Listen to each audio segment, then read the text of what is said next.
നോമ്പ് മുറിക്കാൻ ഉമ്മ നമ്മുടെ കൂടെ ഇരിക്കണുണ്ടാവും. കരിച്ചതും പൊരിച്ചതും ഉച്ച മുതലാക്കിയിട്ട് ഉണ്ടാ ഇരിക്കാറില്ല. ഇല്ല അല്ലെ, ഉപ്പാക്ക് ചൂടുള്ള ചായ എടുക്കട്ടെ.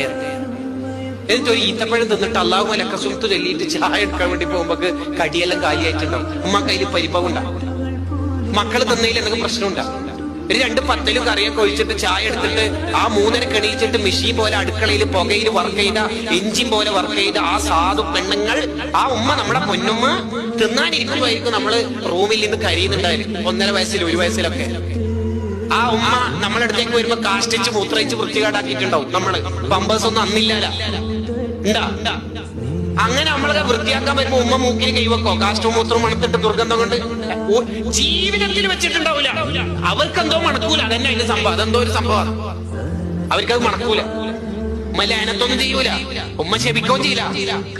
മോനെ കുഞ്ഞിക്കുട്ട എന്നൊക്കെ പറഞ്ഞിട്ട് സ്നേഹിച്ചിട്ടുള്ള വാക്കും പറഞ്ഞ് ദ്വാരന്നിട്ട് കടത്തുവാടെ. മാജിക്കിലാ കടത്തല്. ആ കടത്തത്തിന്റെ ഒരു രസമുണ്ട്. ഉമ്മ അടുത്തന്നെ ഉണ്ട് തോന്നിപ്പിക്കാൻ 2 തലയണലൊക്കെ വെക്കും. എന്നിട്ട് ചെരുപ്പ് ഇടുമ്പോ എന്റെ മോള് എണീക്കോന്ന് പേടിച്ചിട്ട് ചെരുപ്പ് എടുത്തിട്ട് അപ്പുറത്തേക്ക് പോകുമ്പോ നേരത്തെ വെച്ച പത്തലൊക്കെ മരക്കഷ്ണയിട്ടുണ്ടോ ഉണങ്ങിയിട്ട്. പരിഭവം ഉണ്ടോ ഉമ്മക്ക്? ഇല്ല. പ്രസവിക്കുമ്പോ വേദനയിൽ ടെൻഷൻ ഉണ്ടാ? ഇല്ല. നമ്മുടെ കാരണം കൊണ്ട് നമ്മുടെ ഉമ്മന്റെ ഉപ്പന്റെ കണ്ണെന്ന് ഒരു തുള്ളി വീണാൽ മുഴുവൻ തീർന്ന് ജീവിതം മുഴുവൻ തീർന്നു പോയി. വരുത് ആ കണ്ണെന്ന് വരാൻ പാടില്ല.